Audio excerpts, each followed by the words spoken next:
कर सामने आ रही है। इस वक्त बीजेपी कार्यालय पहुंचे, अब से कुछ ही देर बाद इनका नामांकन यानी कि नॉमिनेशन होने जा रहा है। विधानसभा जाएंगे। बीजेपी से राज्यसभा के 8वें प्रत्याशी है संजय सेठ।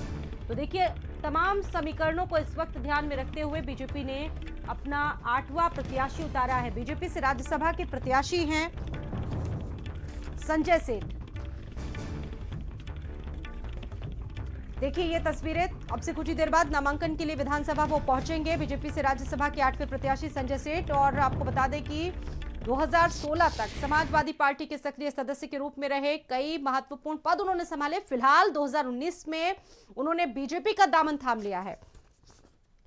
तो राज्यसभा चुनाव को लेकर समाजवादी पार्टी में जारी कलह के बीच बीजेपी का ये कदम अखिलेश यादव की मुश्किलों को बढ़ाता दिख रहा है। अब से कुछ ही देर बाद इनका नॉमिनेशन होगा।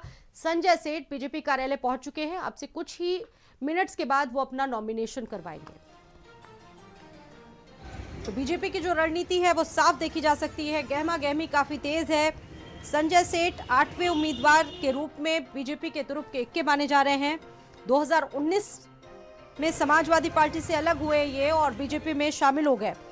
और इस वक्त अगर बात की जाए, समाजवादी पार्टी के पास 108 विधायकों का समर्थन है। और अगर बीजेपी की बात की जाए तो ये चुनाव खास तौर से उत्तर प्रदेश में बीजेपी के लिए काफी दिलचस्प होता जा रहा है। बीजेपी के 7 उम्मीदवार पहले ही नॉमिनेशन कर चुके हैं और अब 8वें उम्मीदवार के रूप में संजय सेठ नॉमिनेशन के लिए पहुंच रहे हैं विधानसभा। और इससे अखिलेश यादव की यानी कि समाजवादी पार्टी की जो मुश्किलें हैं वो बढ़ सकती हैं। और मेरे साथ संदीप खेर जुड़ चुके हैं। संदीप, लगातार बीजेपी तमाम चीजें इस तरह से कर रही है जो समाजवादी पार्टी के लिए एक बड़ी मुश्किलें बढ़ा रहा है। पूरा समीकरण क्या है संदीप, आपसे समझना चाहेंगे। फिलहाल जो तस्वीरें आ रही हैं अपने आप में बहुत महत्वपूर्ण और दिलचस्प है। संदीप।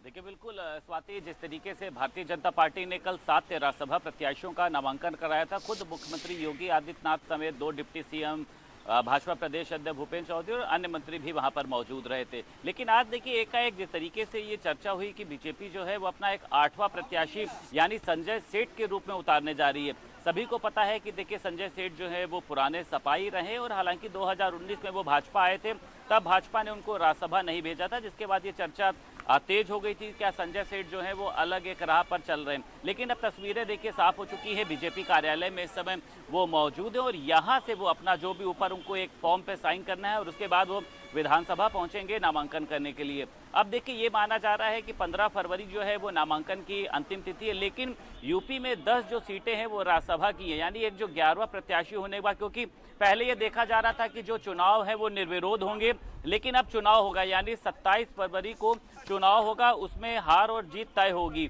समाजवादी पार्टी के लिए देखिए मुश्किलें इसलिए बढ़ सकती हैं कि समाजवादी पार्टी के पास अपने 108 विधायक हैं।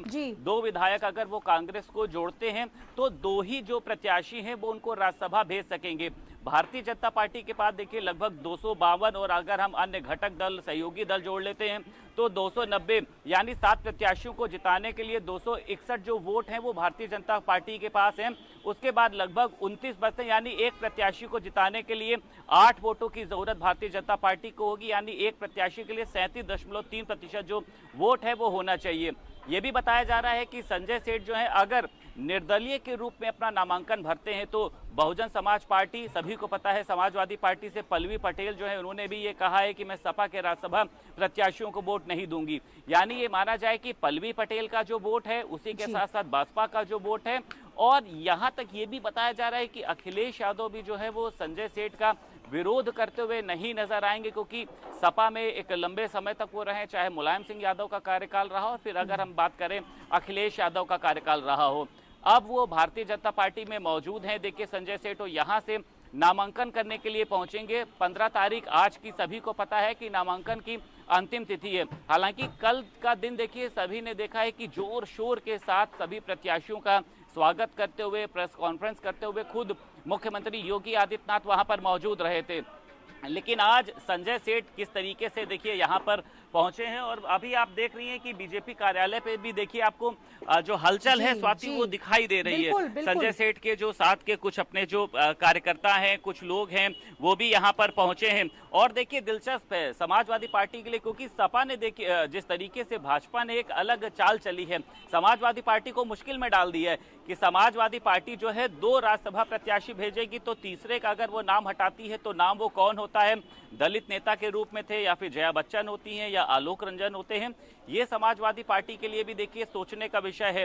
लेकिन भारतीय जनता पार्टी देखिए अपने आप को मजबूत करते हुए चल रही है। संजय सेठ का देखिए सभी को पता है कि उनका भी एक अपना किसी भी जिस भी पार्टी में देखिए रहते हैं वो मजबूत तरीके से रहते हैं, चाहे वो सपा की बात करी जाए चाहे भाजपा की बात करी जाए। जब अमित शाह लखनऊ में कार्यक्रम आए थे तो वो पूरा जो कार्यक्रम है वो संजय सेठ के आवास पर ही आयोजित किया गया था। तमाम अन्य भारतीय जनता पार्टी के शीर्ष नेता भी वहां पर मौजूद थे, यानी भाजपा के शीर्ष नेताओं का जो आशीर्वाद है वो भी संजय सेठ का के जो पास पद है में इससे है। पहले